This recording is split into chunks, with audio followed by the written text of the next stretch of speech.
30 000 francs. Avec 5 enfants. Il voulait habiller. Tu voulais payer l'école. Il va manger midi, matin et soir. Comment tu vas faire? Si tu n'as pas fourré, moins de 1000 francs. Mal ciré, moins de 1000 francs. De coiffure, moins de 1000 francs. Parce que si il venait que tu dors même, ça c'est trop. Ça vaut 3 000 même, ou 5 000. Pourquoi les droits des travailleurs ne sont pas toujours respectés malgré l'existence des textes et règlements en vigueur? Parlons-en dans Droit Libre Mag avec Joe Fravard. Bonjour et merci de nous rejoindre à Droit Libre Mag. C'était un bonheur pour moi de vous retrouver. J'espère qu'il est partagé d'ailleurs.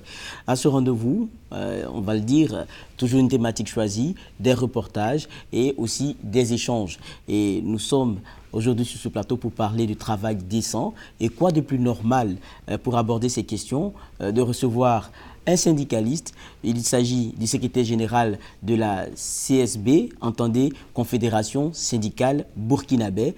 Et le secrétaire général, c'est Olivier Ouedraogo. Bonjour et merci d'avoir accepté cette invitation. Oui, bonjour et merci de m'avoir invité. Déjà, un mot sur ce syndicat qui, il faut le préciser, au Burkina Faso, a déjà 40 ans. Oui, la Confédération syndicale burkinabé a 40 ans. Elle a été créée le 17 septembre 1974 et nous venons de fêter effectivement ses 40 ans. 40 ans, c'est pas rien. On a des reportages aussi dans cette émission. On va aller du côté du Sénégal, le lac Rose, des pêcheurs bien particuliers parce que ce qu'ils pêchent, c'est le sel. Et après le Sénégal, on va aller du côté de la Côte d'Ivoire avec une femme battante. Elle conduit le taxi, là-bas on dit taxi-compteur. Et on va terminer pour s'intéresser à un métier de vigile. Il est commun en Afrique. On va savoir la réalité justement de ce métier-là. Le premier des reportages, on l'a dit en début, c'est le Sénégal et le lac Rose. Pénibilité du travail, vous le verrez.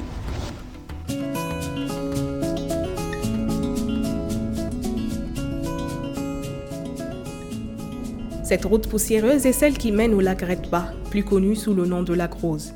Situé dans le village de Sangalkam à une trentaine de kilomètres au nord-est de Dakar, ce lac a surtout la particularité d'abriter un micro-organisme qui résiste à la forte salinité de l'eau et qui lui donne, selon la saison et le moment de la journée, des couleurs variant du rose profond au mauve. Le sel du lac Rose est exploité par de nombreux récolteurs pour qui la vie n'est pas si rose. Dame est l'un de ces récolteurs de sel.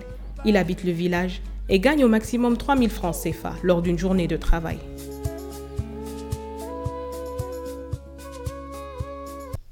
dugub bi moom yooyu amu ci yow yaa seet sa yaram saa ba ko mane bu la neexee chaque jour bu la neexee nga dugg parce que fii boo fi ñëwee kenn doo laaj dara jàmm daal moom la ñuy wax amee jàmm daal boo ñëwee chaque jour da ngay liggéey amul laaj benn kii bu la nee boo xoolee munoo tey nga toog am na nag ñoo xam ne dañuy dugg am na ñoo xam ne dugguñu dañuy sol ay saako ñii dañuy yenu di charger ci camion yi ñii yenu ay panne di génn ñu leen di fay. liggéey bi daal vraiment neexul dara parce que amul xaalis ay xëy bu wàcc 1000 francs 1500 sax pour nga am ko day doon problème. À bord de sa péniche, il enclenche son procédé de récolte somme toute rudimentaire. Il s'agit de racler en profondeur dans le lac avec un long bâton appelé djodj pour casser les plaques de sel. La récolte des précieux cristaux s'effectue alors enfoncé dans le lac jusqu'à la taille, dans une eau couleur saumon, où l'on flotte sans aucun effort. La tête doit être maintenue hors de l'eau. La salinité est tellement forte qu'il faut absolument éviter le contact des yeux. Le sel est recueilli dans des paniers qui le séparent de l'eau. Il est ensuite entassé dans la péniche.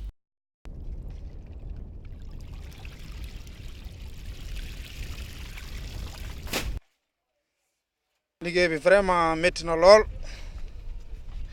te amul xaalis da ngay xëy ba wàcc li ngay am daanaka doo ci mën a yor sa kër wala daanaka ay démerde lay doon wala boo duggee da ngay wër xorom ba sonn doo gis dara te saako yi amul prix kenn xamul affaire bi nu mu demee beet bi vraiment doxul dara. boo gisee camion bala ngaa gisati day yàgg trop vraiment doy na war daal. Aujourd'hui, le lac Rose est menacé de disparition en raison de son assèchement, mais aussi par la surexploitation de son sel. Les récolteurs du lac en extraient près de 24 000 tonnes par an. L'évaporation a également pour effet de fortement accroître sa concentration en sel. Et tant qu'il y en aura, les récolteurs seront là. Dans ce numéro, donc, travail des syndicalismes, ce reportage qu'on vient de voir, des personnes qui se retrouvent dans une situation, on va dire, assez pénible. Mais qu'est-ce qui pousse, vous qui êtes syndicaliste, vous devez le savoir, qu'est-ce qui pousse aujourd'hui la majeure partie des populations à se donner à des travaux qui, ma foi, sont si difficiles? Bien, avant de répondre à votre question, qui effectivement met en cause ces conditions de travail et qui remet en cause toute notre lutte pour le travail décent, je voudrais d'abord définir ce que c'est que le travail décent. D'abord, le terme décent dans le Larousse, c'est un terme qui renvoie à ce qui est convenable, à ce qui est suffisant et à ce qui est correct. Le travail décent suppose un travail qui est librement choisi, qui permet à la personne qui travaille de gagner dignement sa vie et effectivement de bénéficier d'une protection sociale. C'est un travail productif qui permet effectivement à celui qui le fait d'apporter une certaine productivité au niveau de son entreprise et aussi de pouvoir bénéficier des richesses que génère cette entreprise pour pouvoir effectivement se soigner ses enfants, se nourrir ses enfants, les envoyer à l'école. Le travail décent bannit toute forme de discrimination. Le travail décent doit respecter la dignité des travailleurs, c'est-à-dire leur permettre de se syndiquer, leur permettre de négocier collectivement des conditions de vie décentes. Donc voilà succinctement ce que c'est que le travail décent. De par cette définition, nous choisissons effectivement le librement choisi, le premier concept. Vous savez que c'est important, un travail que vous choisissez librement. Dans le cas du reportage que nous venons de voir, ce travail n'est pas un travail librement choisi, comme vous l'avez dit. C'est la pauvreté, c'est le secteur de l'économie informelle qui s'est développé pratiquement dans nos pays, avec l'effondrement de ce que nous appelons l'économie formelle, dû à l'absence d'industrialisation criarde de l'Afrique. On se retrouve uniquement avec le secteur primaire et le secteur tertiaire et pas de secteur secondaire. Donc aujourd'hui, la majorité des jeunes, la majorité de ceux qui ont atteint l'âge de travailler n'ont d'autre choix que de faire ce qu'ils ont à faire ou ce qu'ils s'offrent à eux, mais ce n'est pas du tout du travail librement choisi. C'est la pauvreté qui amène les gens à le faire. Vous parlez de travail librement choisi. On a un exemple qui est assez intéressant, c'est celui de Zénab Lingani. Elle est chauffeur de taxi du côté de la Côte d'Ivoire. Elle le dit elle-même, c'est quelque chose qu'elle voulait faire depuis toute petite. On va à sa rencontre.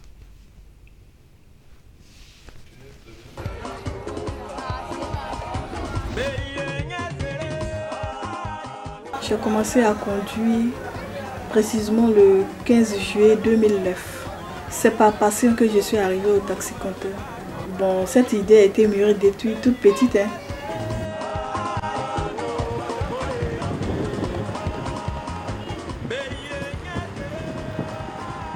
Comme tout début, ça n'a pas été facile.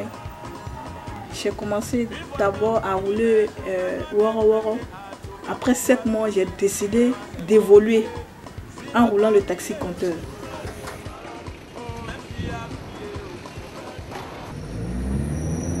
Bon, ils sont le plus souvent étonnés de voir une dame à bord d'un taxi-compteur. Les femmes comme les garçons. Ils me posent la question de savoir réellement si c'est un taxi-compteur. Je leur dis oui. Et quand je leur dis oui, il y a d'autres qui refusent de monter. Il y a d'autres aussi. En discutant avec eux, j'essaie de les convaincre. Et puis bon, ils montent.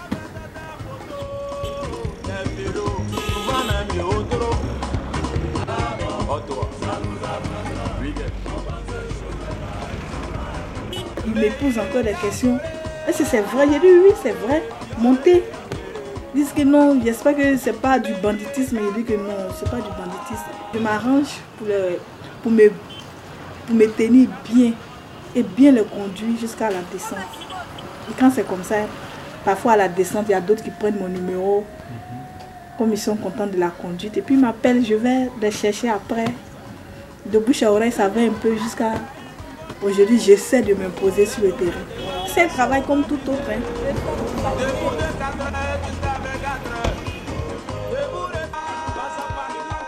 Je vis avec un homme. Il a peur parce que bon, souvent il m'appelle me demander où je suis.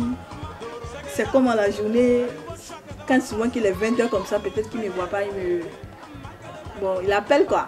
Tu es où? Mais les 20h, ta position, souvent je lui dis bon, je suis au plateau, j'arrive ou bien ainsi de suite quoi. Je lui ai dit que bon, je ne sais pas, que c'est un travail comme tout, je ne peux pas rester à la maison. C'est un métier difficile. Parce que quand même je suis dans ce milieu-là, ça fait déjà 2 ans, beaucoup d'hommes s'étonnent. Même mon patron même s'étonne. Il a raison de dire que c'est pour aller chercher le garçon. Ce n'est pas un métier d'enfant. Hein. Je vais dire à mes camarades, si elles veulent intégrer ce métier-là, qu'elles intègrent quoi. Que c'est un métier comme tout autre. Une dame battante, comme on le voit. Mais la question genre en syndicalisme, comment est-ce que ça transparaît? Comment est-ce que vous le défendez? Bien, pour nous, ça rejoint la notion de discrimination. Je vous ai dit que le travail décent, c'est un travail qui bannit toute discrimination. Donc nous nous battons à ce qu'il n'y ait pas de discrimination, parce que c'est quelque chose qui remet en cause aussi un peu la dignité humaine. Ce n'est pas parce qu'elle est une femme, si elle a librement choisi effectivement d'être taximène, il faut lui offrir effectivement ce droit-là pour qu'elle puisse être taximène. Donc on reconnaît, on voit ici que c'est un travail librement choisi, un travail qu'elle a obtenu parce que d'une manière ou d'une autre, les syndicats se battent effectivement pour qu'il n'y ait pas de discrimination. Avant, c'était les hommes qui étaient des taximans, c'est bien. Maintenant, il faut vérifier les autres conditions, si les autres conditions sont remplies, et bien, pour qu'elle puisse vivre de manière décente et de ce qu'elle fait comme travail. C'est ce que nous pouvons dire. Et au niveau effectivement de la question du genre, c'est une question qui nous tient beaucoup à cœur parce qu'effectivement, tout le monde le sait qu'un pays ne peut pas se développer en ignorant la moitié, effectivement, ou plus même de la moitié de sa population. Voilà, et les femmes, comme les hommes, ont les mêmes capacités. Nous ne voyons pas pourquoi, effectivement, créer cette discrimination. Donc, nous, au niveau des syndicats, nous avons, surtout au niveau de la Confédération syndicale burkinabé, nous avons adhéré à la politique nationale genre du Burkina Faso et toutes nos actions s'inscrivent dans ce domaine. La preuve que nous avons 40% de femmes dans notre bureau national confédéral.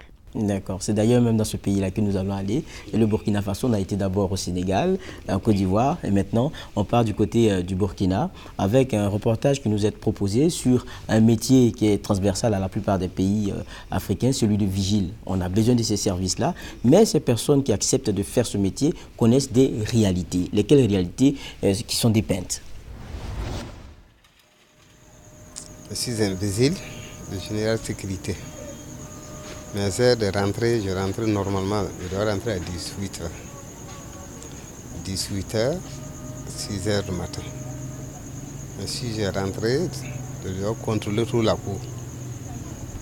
Donc, au moment où les gens de la famille sont rentrés, je dois contrôler toute la cour encore. Ils sont fermés les portes ou pas. Il peut oublier d'autres portes, il n'a pas fermé. Bon, le matin, s'il sort, s'il voit que ça n'a pas fermé, il peut croire que c'est quelqu'un, un espion voleur qui est rentré ouvrir sa case la nuit. Ça peut jouer le problème sur moi. Si tu ne travailles pas à Ouaga ici, parfois tes enfants seront des voleurs. C'est pour chercher à manger, pour nourrir mes enfants. Je ne veux pas que si je ne fais rien, bon, les enfants ils vont trop souffrir. Ils vont aller rentrer dans la cour. Les gens qui sont bien placés regardent leur manger. S'ils n'arrivent pas à gagner à manger, par fini, ils seront des voleurs. «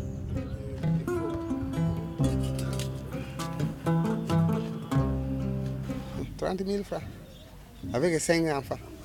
Ils voulaient habiller. Tu voulais payer l'école. Ils vont manger midi, matin, soir. Comment tu vas faire? Toi-même, tu veux habiller. Il faut voir la fête de santé. Tu vas prendre ça, aller payer le crédit là.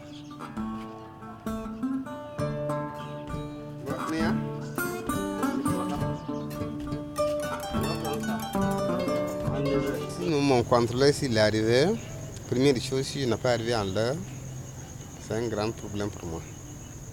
Si je n'ai pas arrivé à l'heure, les gens de la famille m'appellent que le véhicule n'a pas arrivé. Si moi je viens un peu en retard, lui aussi, il ne va pas me laisser. Il ne peut pas me frapper, il y a d'autres véhicules qui frappent, mais il va me couper. Il va me couper. Il peut me couper 2000 francs à cause de retard. Si tu n'as pas fourré, moins de 1000 francs. Mal ciré, moins de 1000 francs. De coiffure, moins de 1000 francs. Si venait que tu dors même, ça c'est trop. Ça vaut 3000 même ou 5000. Si tu n'as pas le droit de demander au client. Si tu es venu, si je n'ai rien mangé, si j'ai faim n'importe comment, si je demande au client, c'est un grand problème. La loi de travail, là, franchement dit, il négligeait ça trop. Il pitine ça. Il pitine la loi de travail là. Mais moi je me demande, ce niveau du ministère d'Emploi, on dirait que nos patrons là, ils s'entendent avec le ministre d'Emploi là, je ne sais pas. Sinon moi je vois, il y a quelque chose, ça ne va pas dans notre travail là. Reportage très intéressant. Okay. Et quelle réaction vous avez en tant que syndicaliste lorsqu'un travailleur vous dit, mal fourré, on enlève 1000 francs, on se met au poste, on enlève ceci, alors que quelquefois ça ne dépend pas forcément du travailleur? Bon, cela m'appelle aussi à effectivement revenir aux définitions que nous avons données. C'est-à-dire qu'il faut respecter la dignité du travailleur. Bon, surtout dans ce métier, ce que nous avons constaté est que tous les stigmates d'un travail non décent sont souvent réunis. Du fait déjà, voilà, le métier du vigile. Du fait déjà que, comme on le sait, et la plupart des gens y vont parce qu'ils n'ont pas autre chose à faire. Vous connaissez aussi les conditions de rémunération qui sont souvent vraiment en deçà même du SMIC, ce qui ne permet pas à la personne de vivre vraiment de ce qu'il fait. Et la plupart d'entre eux aussi ne sont pas déclarés au niveau de la sécurité sociale. Et aujourd'hui, nous touchons effectivement par ce reportage la question même du respect de leur dignité. Et nous connaissons bien des sociétés de vigiles, effectivement, où la dignité du travailleur est bafouée. La dignité en tant qu'être humain. Et en plus de ça, ce que même les lois de nos pays, de notre pays donnent droit aux travailleurs, ce minimum n'est même pas respecté. Beaucoup n'ont pas le droit de se syndiquer. Pour peu qu'ils prennent une carte syndicale et le patron est au courant, c'est le licenciement.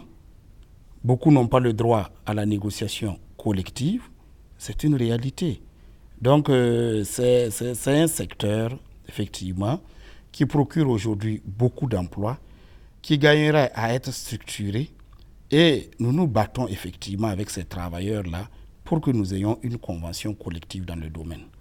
Ce n'est pas uniquement nous qui l'obtiendrons. Il faudrait effectivement que nous fassions les démarches, que le patronat puisse y adhérer et qu'avec le gouvernement, nous puissions avoir une convention. Parce que c'est un secteur qui s'est beaucoup développé, un secteur qui est pourvoyeur d'emplois, mais malheureusement, de travail décent, il en a très peu.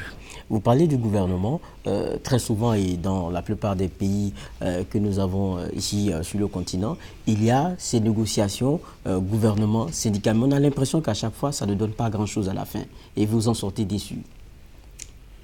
Bien, il faut se dire qu'effectivement, c'est devenu une tradition depuis un certain nombre d'années, encouragé par ce que nous appelons le dialogue social. Il a fallu créer effectivement un cadre de rencontre gouvernement-syndicat où le gouvernement répond à notre cahier de doléances. Nous essayons de discuter à la fin. Et il y a un communiqué final qui engage le gouvernement sur certaines de nos doléances. Donc, il est vrai que, bon, certaines années, ça a marché. Certaines années, ça a moins marché.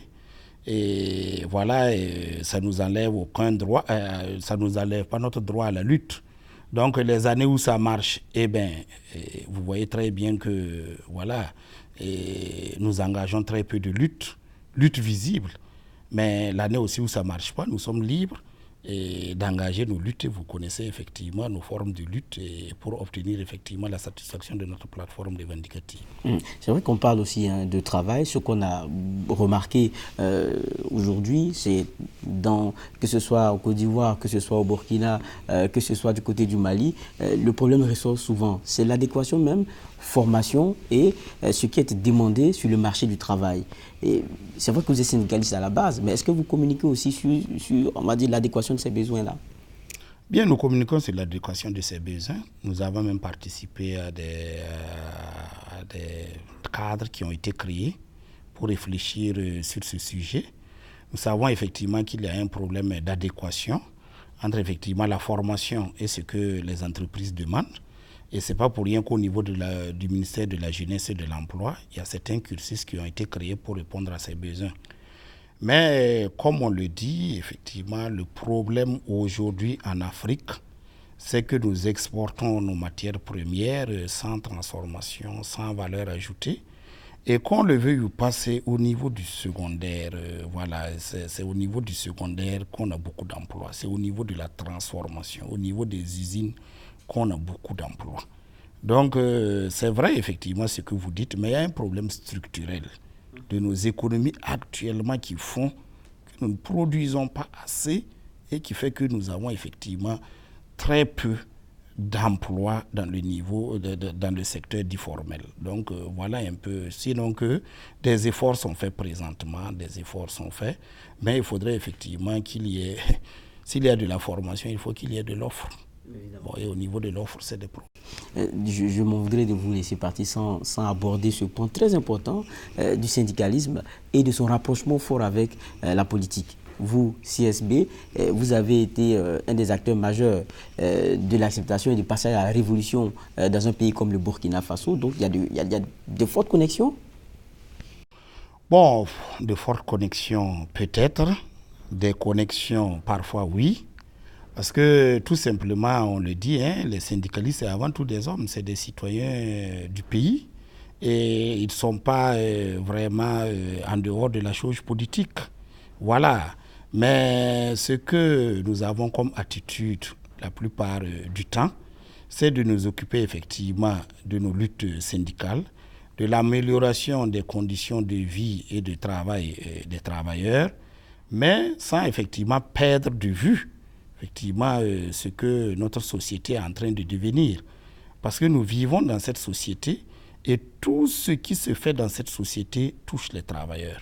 S'il arrive un moment où effectivement une organisation syndicale, après une analyse avec l'ensemble de ses militants, arrive à la conclusion qu'un changement est nécessaire pour apporter un plus aux travailleurs, eh bien, avec le politique, effectivement, pourquoi pas faire le changement? Ça a commencé au début pour nos indépendances, la lutte pour les indépendances. Vous savez bien que c'est le mouvement syndical qui a effectivement porté le drapeau de la lutte syndicale, de la lutte pour l'indépendance. Et c'est ainsi que la majorité des premiers présidents étaient des syndicalistes. Ahmed Sékou Touré, Modibo Keïta, Ofo Boigny étaient sortis du rang des syndicalistes. Donc, et tout récemment, vous avez vu aussi au niveau de l'Afrique du Sud, le COSATU avec l'ANC qui se sont battus contre l'apartheid. Quand vous êtes dans un système d'apartheid, il n'y a pas de droits de travailleurs qui valent.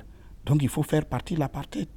Donc, quand nous faisons une analyse à notre niveau et nous nous rendons compte à un certain moment que pour améliorer les conditions de vie, il faut passer à un changement au niveau effectivement des structures qui gouvernent, eh bien, le syndicat prend ses responsabilités.